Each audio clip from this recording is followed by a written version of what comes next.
Saudari-saudara yang terkasih, berikut ini saya akan membacakan homili untuk Hari Raya Kelahiran Santo Yohanes Pembaptis, tanggal 24 Juni 2021, yang telah disiapkan oleh Bapak Uskup Monsinyur FX Hadi Sumarto Okarem, Uskup Emeritus Keuskupan Manokwari Sorong dan Keuskupan Malang.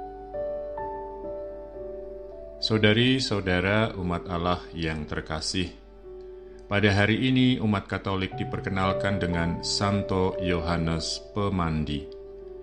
Dalam Injil Lukas hari ini hanya diceritakan tentang kelahiran Yohanes Pemandi.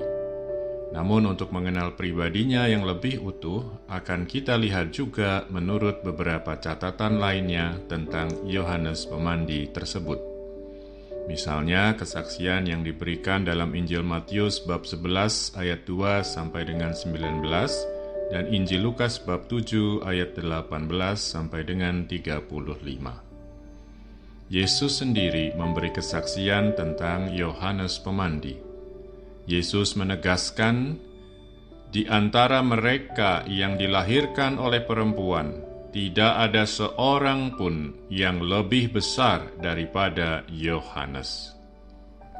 Kesaksian Yesus ini bagi kita harus tetap aktual dan relevan untuk zaman modern kita sekarang ini juga. Saudari-saudara seiman dalam Kristus Yesus, Yohanes Pembaptis memiliki suatu ciri atau identitas diri yang khusus dalam Perjanjian Baru. Ia tampil dalam masyarakat yang sangat sederhana. Ia bahkan tinggal di padang pasir. Ia sadar akan panggilan Allah. Maka ia berseru kepada masyarakat agar mempersiapkan diri menjelang kedatangan Al-Masih. Orang diajak menyadari dan mengakui dosa-dosa mereka dan supaya dibaptis sebagai lambang penyesalan atau pertobatan sejati.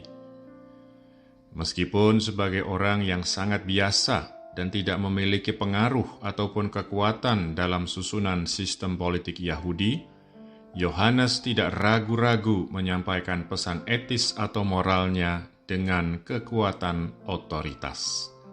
Terbukti, masyarakat tidak mampu menolak kekuatan kebenaran kata-katanya. Ratusan orang mendengarkannya dan minta dibaptis olehnya. Bahkan dengan catatan bahwa Yesus pun dibaptisnya. Namun, walaupun ia menarik perhatian masyarakat, ia tidak pernah kehilangan kesadarannya akan tugas panggilannya, yakni mempersiapkan masyarakat kepada kedatangan Kristus.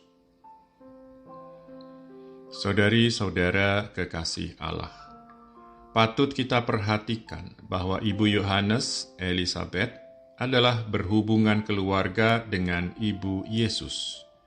Keduanya mengandung pada waktu yang sama. Menurut Injil Lukas bab 1 ayat 41, ketika keduanya saling bertemu, anak dalam kandungan Elisabeth digerakkan oleh Roh Kudus menyambut kedatangan anak dalam kandungan Maria. Malaikat Gabriel telah meramalkan kelahiran dan pelayanan profetis Yohanes Pembaptis kepada ayahnya Zakaria. Itulah tanggapan Allah terhadap doa Elisabeth. Yohanes Pemandi akan menjadi utusan Allah untuk mewartakan kedatangan Al-Masih, yakni Yesus Kristus. Kecuali pewartaan pertobatan kepada masyarakat, bahkan pembaptisan diri Yesus di Sungai Yordan, Yohanes berani dan terus terang mengingatkan Raja Herodes untuk menyesali dosanya yang mengambil alih Herodias, yakni istri Filipus saudaranya.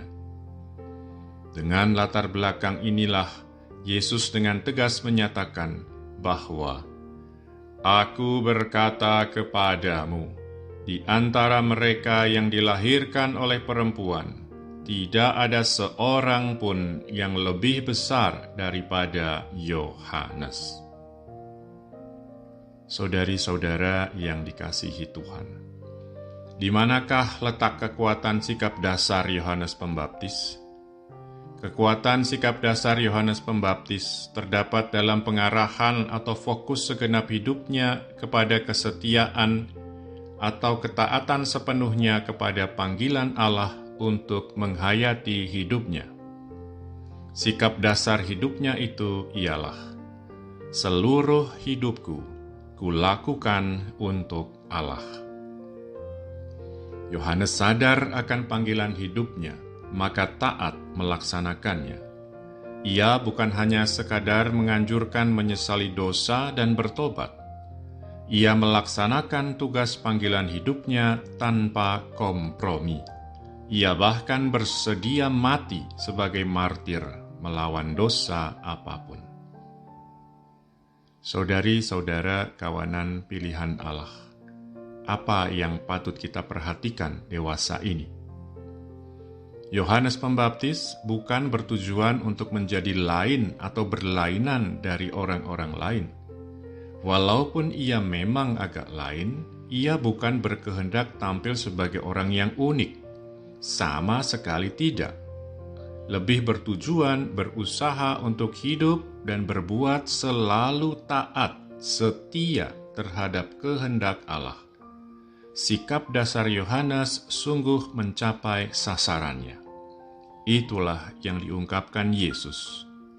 Yohanes Pembaptis adalah orang terbesar.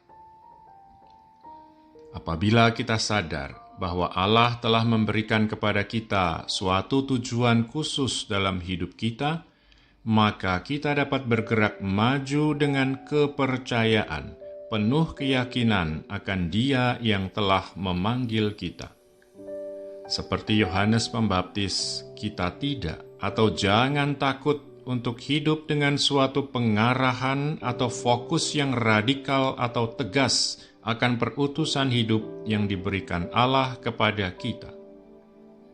Adakah pada hemat kita suatu kegembiraan yang lebih besar dalam hidup kita yang dapat terpenuhi kecuali memiliki keyakinan bahwa kasih, kegembiraan, dan anugerah abadi tersedia bagi kita di surga?